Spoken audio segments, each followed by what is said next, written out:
প্রিয় শিক্ষার্থীবৃন্দ, সকলকে শুভেচ্ছা। আশা করি সকলে ভালো আছো, আমিও ভালো আছি। আজকে সপ্তম শ্রেণীর বাংলাদেশ ও বিশ্ব পরিচয় বিষয় সম্পর্কে আলোচনা করব। তার আগে আমরা একটি কথা বলে দিচ্ছি, সেটি হচ্ছে মাদককে না বলবো, সুন্দর পৃথিবী গড়ে তুলব। মাদক পরিবার, সমাজ তথা রাষ্ট্র এবং পুরো পৃথিবীকে ধ্বংসের দিকে টেনে নিয়ে যায়। সুতরাং আমরা মাদককে না বলে ধর্মীয় অনুশাসন মেনে চলে আমরা সুন্দর পৃথিবী গড়ার প্রত্যাশায় আজকে আমাদের ক্লাস শুরু করতে যাচ্ছি। শ্রেণী সপ্তম, বাংলাদেশ ও বিশ্ব পরিচয়, অধ্যায় চতুর্থ। তোমরা দেখতে পাচ্ছ এটি কোন দেশের মানচিত্র? আমাদের বাংলাদেশের মানচিত্র। আচ্ছা, এই ছবিটা দেখে তোমরা কি বুঝতে পারছো? কৃষিকাজ, এরপরে তোমার হচ্ছে কৃষি পণ্য বিক্রয়, এরপরে হচ্ছে তোমার পাটজাত দ্রব্য, এরপরে হচ্ছে তোমার শিল্প কলকারখানায় কাজ হচ্ছে। এগুলো দিয়ে কি বোঝা যাচ্ছে? আমাদের এই মাধ্যমগুলো দিয়ে আমাদের অর্থ উপার্জন করা হচ্ছে। তাহলে এই অর্থটা আমরা কোন কোন খাত থেকে পাই? কৃষি, কৃষিজাত পণ্য, শিল্প কারখানা ইত্যাদি থেকে। তাহলে আজকে তোমরা নিশ্চয়ই বুঝে ফেলছো, আজকে আমাদের পাঠের বিষয় হচ্ছে বাংলাদেশের অর্থনীতি। বাংলাদেশের অর্থনীতি। এখন অর্থনৈতিক কার্যক্রম সম্পর্কে আলোচনা করব।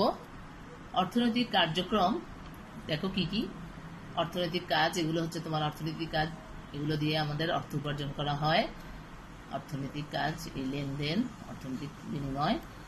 তাহলে আমরা বলতে পারি অর্থনৈতিক মূল্য রয়েছে এমন যে কোনো কাজ, সেবা ও বিনিময়কে অর্থনৈতিক কার্যক্রম বলে।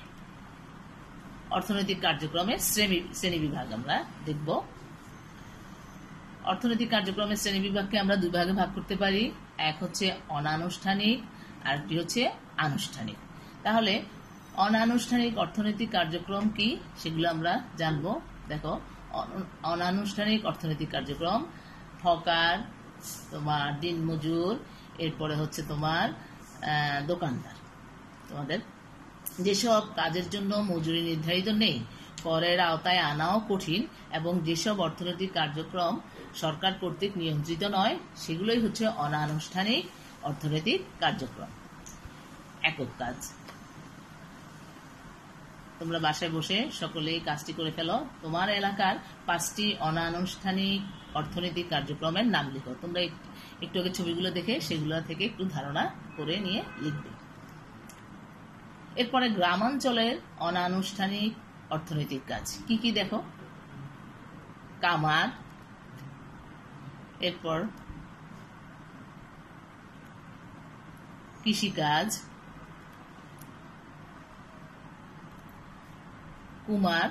কুমোর। কামার যে লোহার কাজ করে, আর কুমোর হচ্ছে যে মাটির কাজ করে। আচ্ছা, এরপর দেখো আরো কিছু কাজকর্ম দেখি আমরা গ্রামাঞ্চলে। সেটা হচ্ছে তোমার গ্রাম্য ছোটখাটো দোকান বা গৃহে ছোটখাটো দোকান। এরপরে শহরাঞ্চলের অনানুষ্ঠানিক অর্থনৈতিক কাজ সম্পর্কে আলোচনা করব।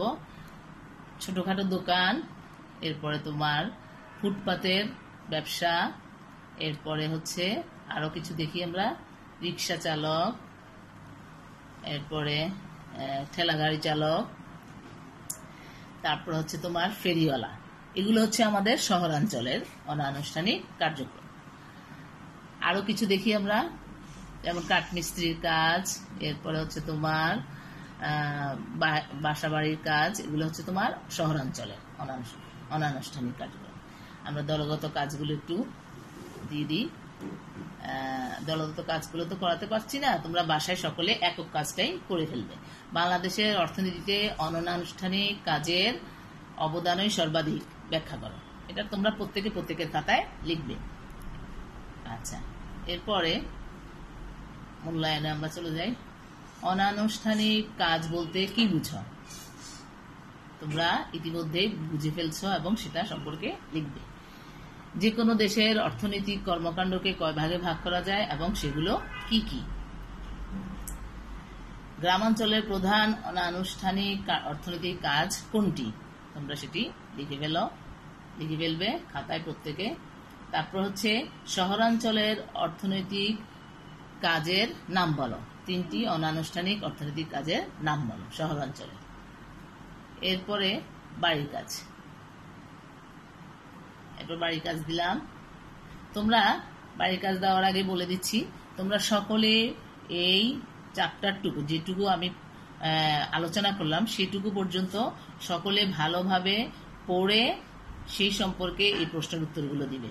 যদি বই তুমি ঠিকমতো না পড়তে পারো তাহলে তুমি এই প্রশ্নের উত্তরগুলো দিতে পারবে না, এবং তুমি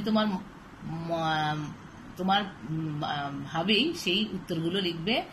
যেভাবে আমি কাজগুলো দিয়েছি সেভাবে লিখে বই পড়ে তারপর লেখার চেষ্টা করবে। আচ্ছা, এবার বাড়ির কাজটা নাও। তোমার এলাকার যে কোনো একটি অর্থনৈতিক কাজ চিহ্নিত করে তা জাতীয় অর্থনীতিতে কিভাবে অবদান রাখছে ব্যাখ্যা করো। এটি হচ্ছে তোমাদের বাড়ির কাজ। বাড়ির কাজটি সবাই সম্পন্ন করে ফেলবে, এবং পরবর্তী ক্লাসে আমরা যখন ক্লাসে ফিরে যাব তখন আমরা এই কাজটি দেখে তোমাদের মূল্যায়ন করা হবে।